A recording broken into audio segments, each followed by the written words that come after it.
오늘도 저는 예수 그리스도 나의 복음이란 제목으로 하나님의 말씀을 전하려고 합니다. 이 세상에서 가장 가치가 있고 가장 소중한 것은 무엇이라고 생각하십니까? 어떤 사람은 당연히 그거야 생각해 볼 겨를도 없이 물질이라고 대답을 할 것입니다. 또 어떤 사람은요, 무슨 소리냐고 물질보다는 명예나 건강이 훨씬 더 소중하고 가치가 있다고 대답하실 것입니다. 그런데 이 시간 곰곰이 한번 생각을 해보시기 바랍니다. 저와 여러분의 인생에 있어서 정말로 우리를 행복하게 하는 것이 무엇인지를 한번 곰곰이 생각을 해보면 이 세상에서 가장 가치가 있고 가장 소중한 것은 바로 복음이라고 저는 생각합니다.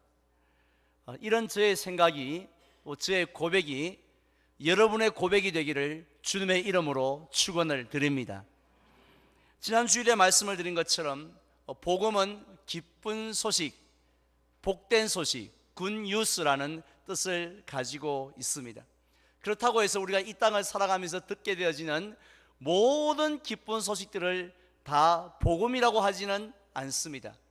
아파트 값이 2배로 뛰었다고 해서 그걸 복음이라고 하지 않아요. 우리나라 축구가 월드컵에서 우승했다고 해서 복음이라 하지 않습니다. 심지어는 1945년에 우리나라가 일본으로부터 해방을 받게 되는데 그 소식이 우리에게 얼마나 큰 기쁨을 준 소식이었습니까? 그럼에도 불구하고 우리는 그것을 복음이라고 말하지는 않습니다. 복음이 무엇인지는 누가복음 2장에 잘 나타나 있는데요, 천사가 목자들을 향하여서 온 백성에게 미칠 큰 기쁨의 좋은 소식을 너희에게 전하노라고 말씀하셨습니다. 즉 소수의 몇몇 사람이 아니라 그 복음을 듣는 남녀노소 모든 사람들에게 기쁨을 주는 소식인 동시에요, 잠시 동안만이 아니라 영원토록 변하지 않는, 아무리 상황과 환경이 바뀌어도 줄어들거나 쇠하지 않는 그런 기쁨을 주는 소식을 우리는 복음이라고 부르고 있습니다. 자, 그렇다면 복음의 핵심 내용이 무엇일까요? 한번 따라하겠습니다. 예수는 그리스도시다. 믿으면 아멘 합시다. 하나님의 아들이신 예수님께서 2000년 전에 이 땅에 오실 때에 동정녀를 통해서 사람의 몸을 입고 오셨고요, 그리고 우리의 죄를 대신하여 십자가에 못 박혀 죽으셨고, 그리고는 사흘 만에 다시 살아나셨는데, 그 예수님을 믿기만 하면 우리가 모든 죄로부터, 모든 죄의 형벌로부터 구원을 얻게 된다는 것, 이것이 바로 하나님이 우리에게 주신 참된 복음, 참된 기쁜 소식인 줄 믿으시기를 바랍니다. 자, 그런데 하나님께서는 이렇게 귀한 복음의 비밀을요, 하나님 나라의 그 금고 속에 꽁꽁 숨겨 놓지 아니하시고 이렇게 모든 사람이 다 알아들을 수 있도록 쉬운 말로 우리에게 알려주신 목적이 무엇일까요? 그 목적은 딱 한 가지입니다. 그것은 우리로 하여금 사람답게 살게 하는 것이에요. 사람답게 산다는 것이 무엇인가 하면요, 제가 예를 들어서 설명을 드린다면, 우리가 값비싼 이 스마트폰을 사면 뭐가 함께 따라오나요? 두툼한 제품 설명서가 따라옵니다. 모든 전자제품을 살 때에 항상 이 사용 설명서가 따라오는데요, 그 설명서를 찬찬히 처음부터 끝까지 본다는 게 얼마나 귀찮고 어려운 일인가요?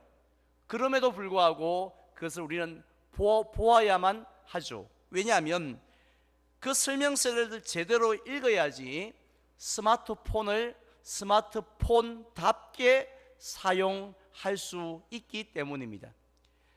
만약에 제대로 읽지 않고요, 그냥 내가 가지고 있는 그 지식이나 상식만 가지고 그 실력만 가지고 스마트폰을 쓰면 어떻게 되어집니까?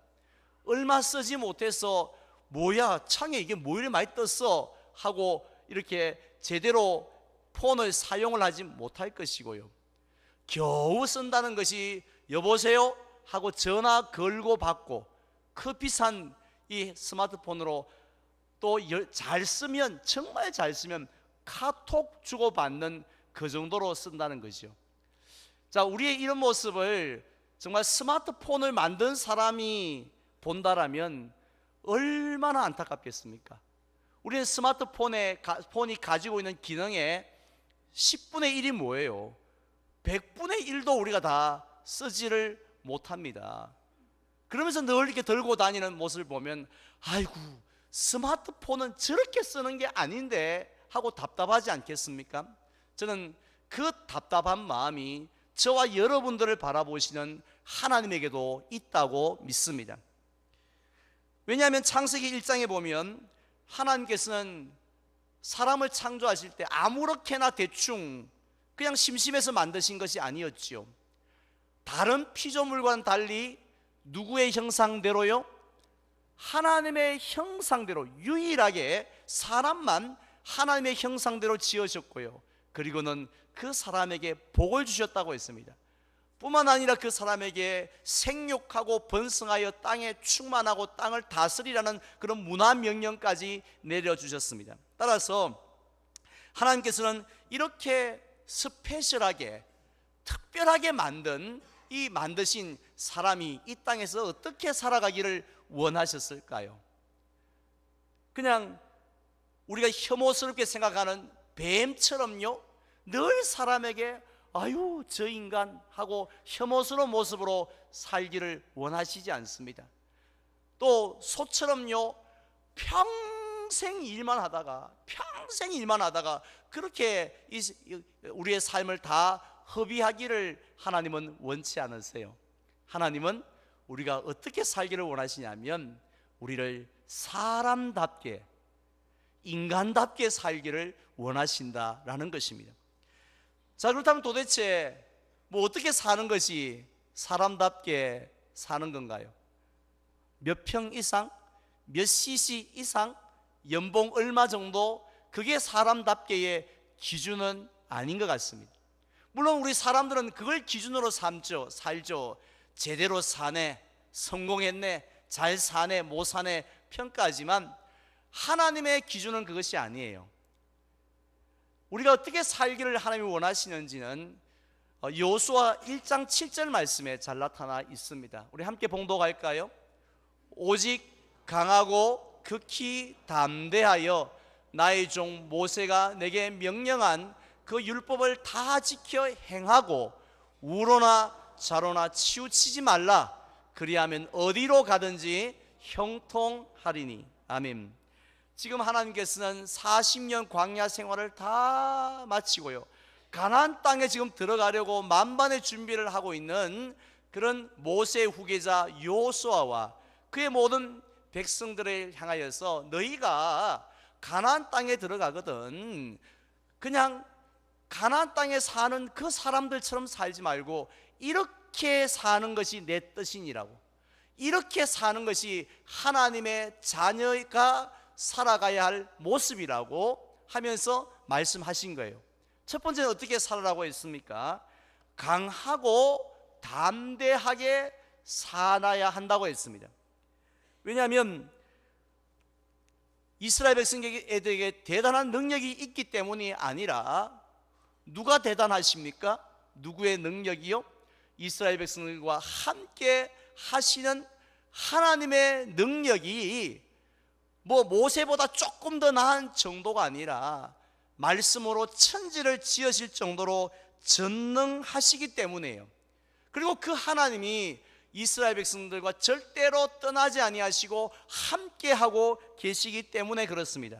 따라서 이스라엘 백성들이 애굽 땅에 앞으로 가나안 땅에 들어갔을 때에 어떤 어려운 문제를, 어떤 견고한 성을 만날지 모르고 어떤 강한 군대를 만날지 모르겠지만, 그런다 할지라도 애굽에서 역사하셨던 그 하나님, 또 광야에서 신실하게 역사하셨던 그 하나님이 나의 아버지가 될 줄 믿습니다.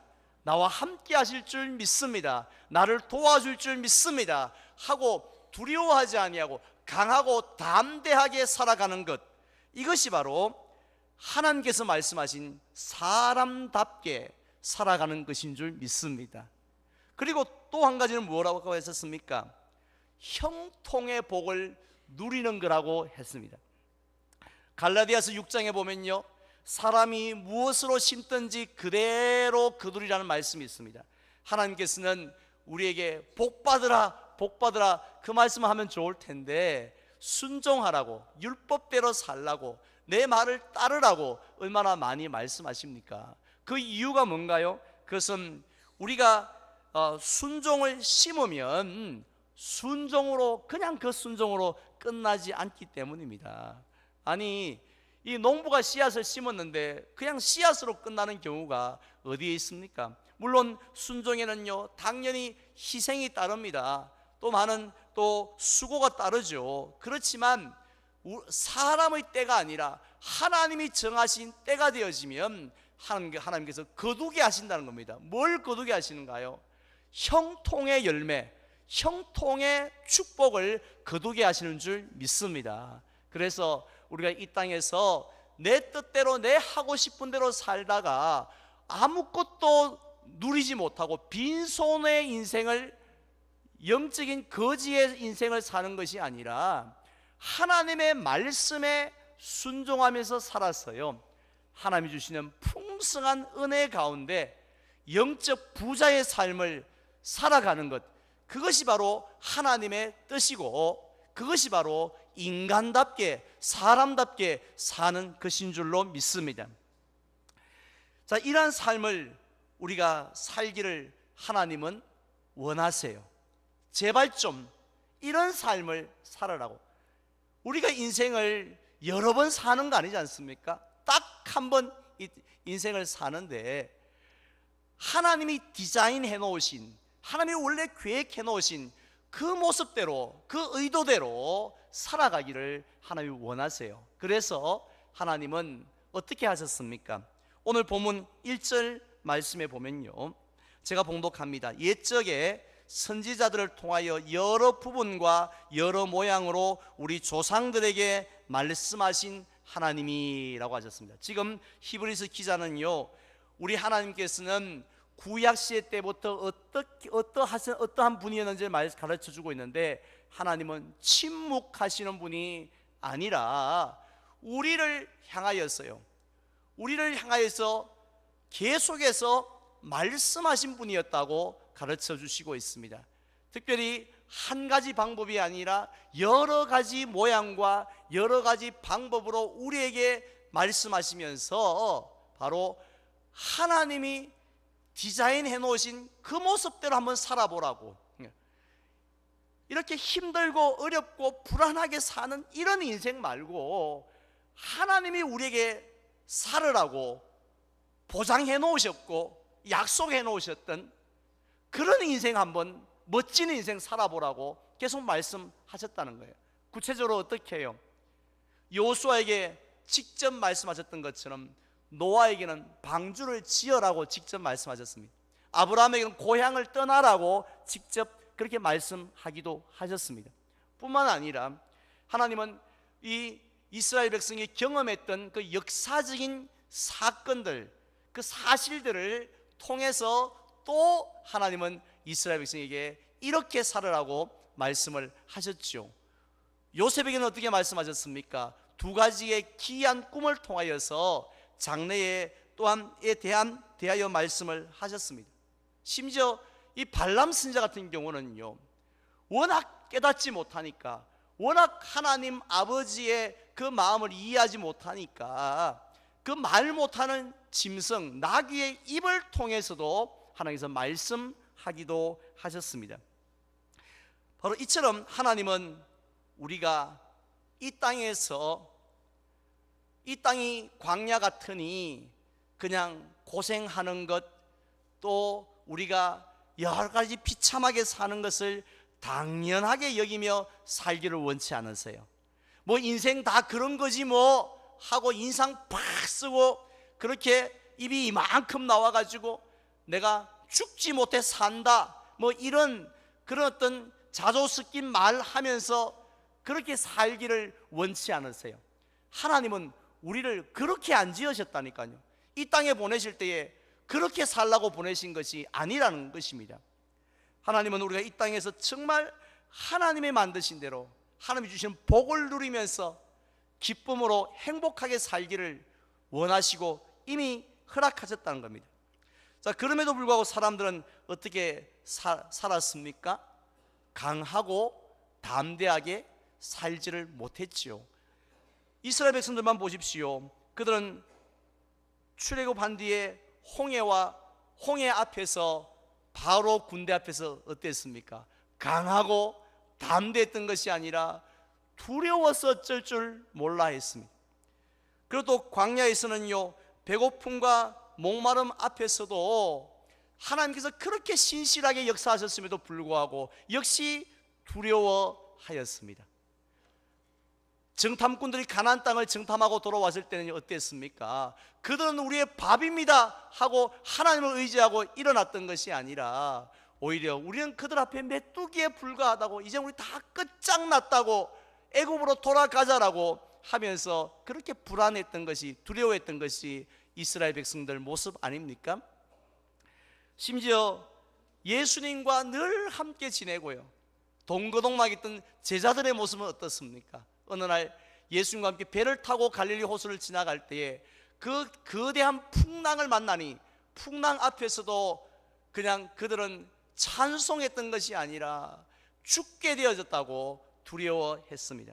심지어는 특별히 십자가의 죽음이 다가오자 결국은 예수님을 버리고 부인하고 다 도망쳐 버렸던 것입니다. 어디 그들의 모습입니까? 이 시대를 살아가는 저와 여러분의 모습 아닙니까? 우리가 살아가는 인생을 보고 우리의 자녀가 정말 인생은 아름다워, 인생은 정말 살맛나, 이렇게 말을 하던가요? 세상 사람들이 우리를 보고 야, 당신 인생 사는 거 보니 진짜 인생은 살만하다, 이렇게 말을 하고 있습니까? 우리도 역시 조그마한 세상 일에 불안해하고요, 두려워하고 앞뒤가 막힌 상태에서 답답해하며 이 자리에 나오지 않으셨나요? 왜 그렇습니까? 그것은 하나님의 능력이 아니라 나의 능력을 의지하기 때문입니다.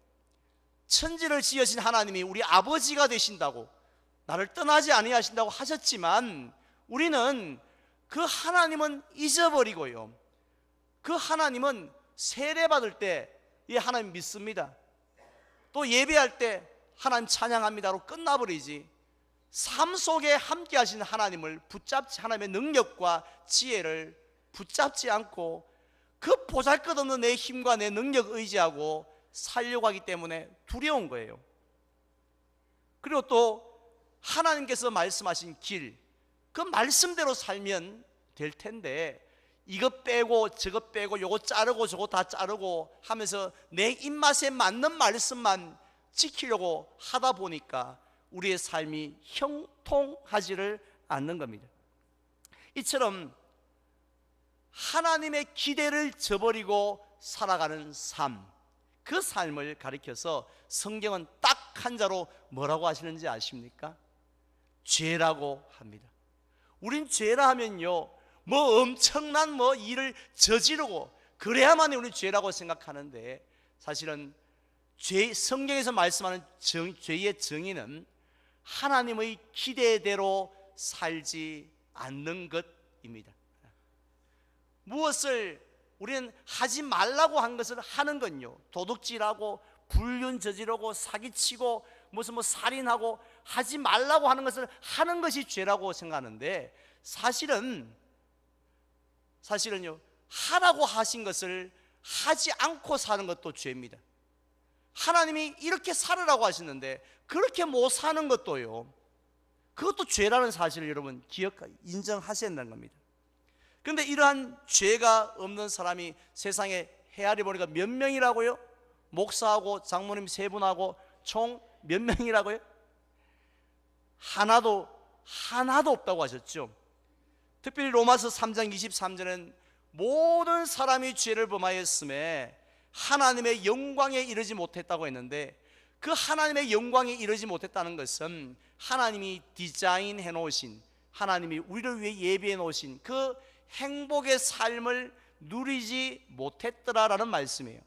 결국 아담 이후로 지금까지 단 한 명도 그 복을, 그 행복을 누리지 못했다는 겁니다. 즉, 그 누구도 사람답게, 하나님 보시기에 사람답게 산 사람이 없었다라는 말씀입니다. 그 모습을 볼 때 하나님의 마음이 얼마나 안타까우시겠습니까? 그냥 스마트폰을 들고 전화만 주고받는 사람보다 사실 우리가 더 하나님 보시기에 답답한 존재가 아니겠습니까? 그런데 이런 우리를 위하여서 하나님은 어떻게 하셨습니까? 실망하고요, 짜증내시면서 그냥 그대로 포기하고 우리를 내버려 두신 것이 아니었습니다. 오늘 2절 말씀 볼까요? 놀라운 말씀을 우리에게 주십니다. 다 같이 봉독합니다. 이 모든 마지막에는 아들을 통하여 우리에게 말씀하셨으니 이 아들을 만유의 상속자로 세우시고 또 그로 말미암아 모든 세계를 지으셨느니라. 아멘. 누구를 통해서 이제는 하나님이 말씀하셨다고요? 아들을 통해서. 아들이 예수님입니다.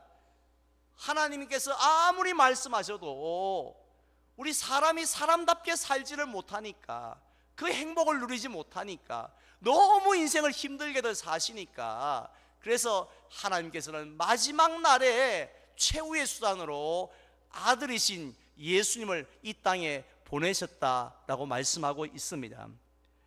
그래서 그 예수님을 통해서, 예수님의 그 모습을 통해서, 우리의 그 사역을 통해서 하나님이 우리에게 직접 말씀하셨다는 것입니다.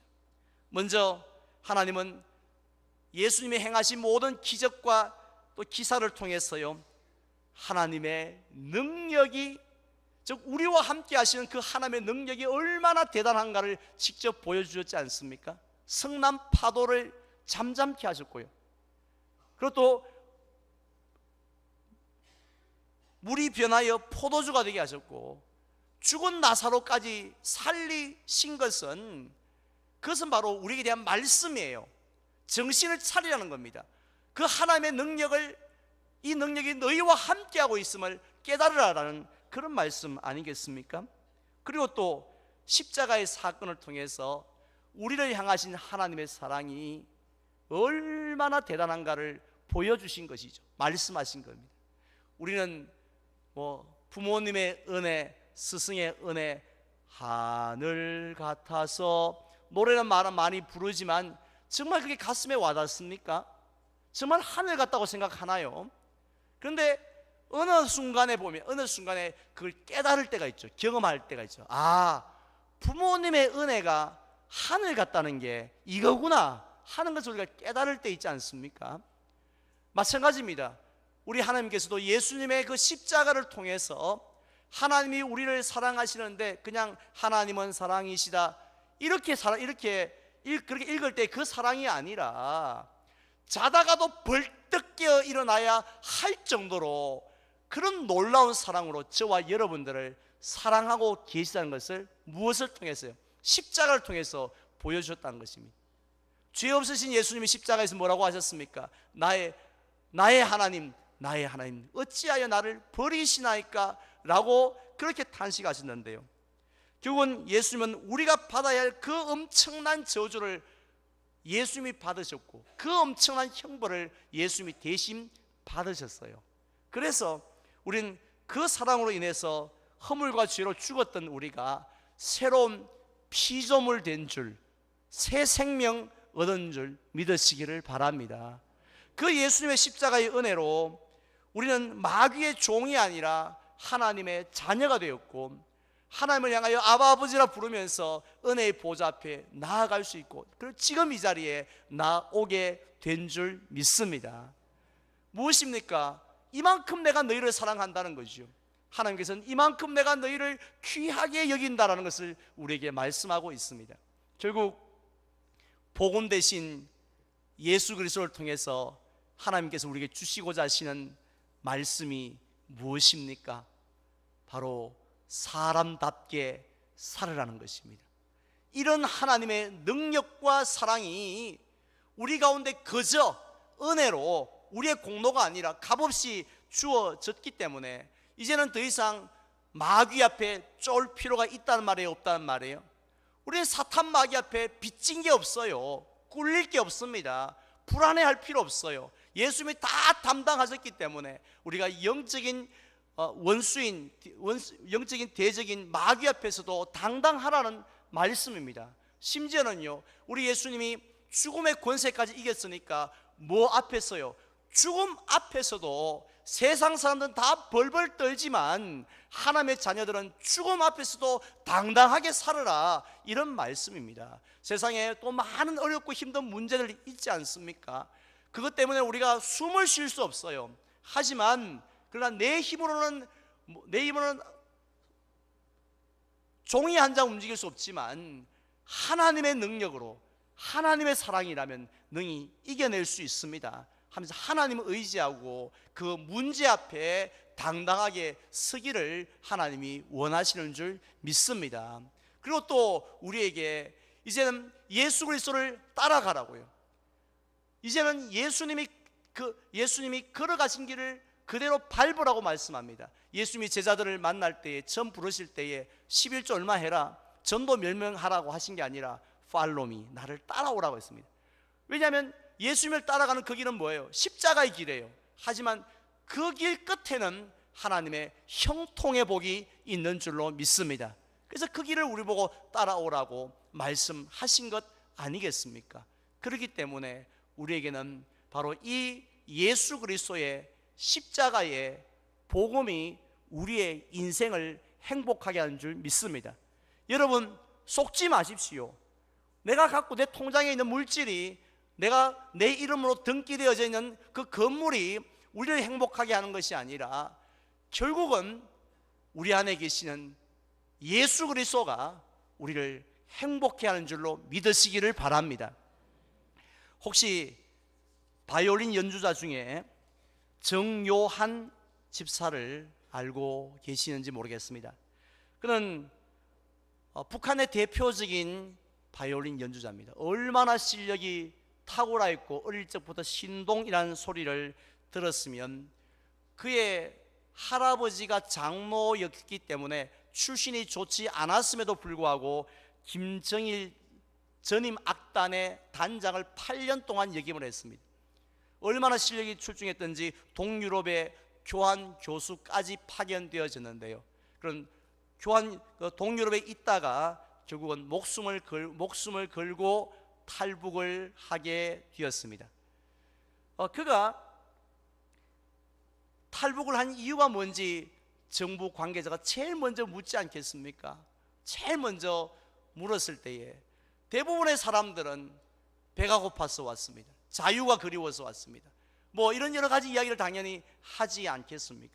그런데 이분은 복음 때문에 왔습니다. 복음이 너무 좋아서 내가 지금 북한에서 누리고 있고 앞으로 누릴 수 있는 그 모든 것들이 있지만, 그러나 복음이 내게 소중하여서 내가 할아버지의 기도를 기억하고 탈북을 하게 되었다고 그렇게 고백하였습니다. 정말 믿으시기를 바랍니다. 우리가 복음 대신 복음이신 예수 그리스도를 바라보고 그 안에 살게 되어질 때에 세상이 줄 수 없는 위로와 평강과 능력이 우리 가운데 임할 줄 믿습니다. 이제 저는 말씀을 맺고자 합니다. 찬송가 94장, 우리가 잘 아는 찬송가입니다. 주 예수보다 더 귀한 것은 없네. 이 세상 부귀, 명예, 행복과 바꿀 수 없다라는 찬송입니다. 우리가 이 찬송을 많이 불렀는데요, 오늘 저는 정말 저와 여러분들이 이 찬송 가사가 진짜 우리의 고백이 되기를 축원을 드립니다. 왜 그렇습니까? 우리를 이 땅에서 사람답게 만족하고 행복하게 살게 하시는 분은 오직 그리스도 한 분뿐인 줄 믿습니다. 우리의 죄를 대신하여 죽으신 그리스도밖에 없는 줄 믿습니다. 따라서 이러한 십자가의 복음, 은혜의 복음, 능력의 복음, 또한 지혜의 복음을 붙들고서 날마다 정말 주 안에서 기쁨으로, 감사함으로, 승리함으로 살아가시는 저와 모든 성도님들 되시기를 주님의 이름으로 축원을 드립니다.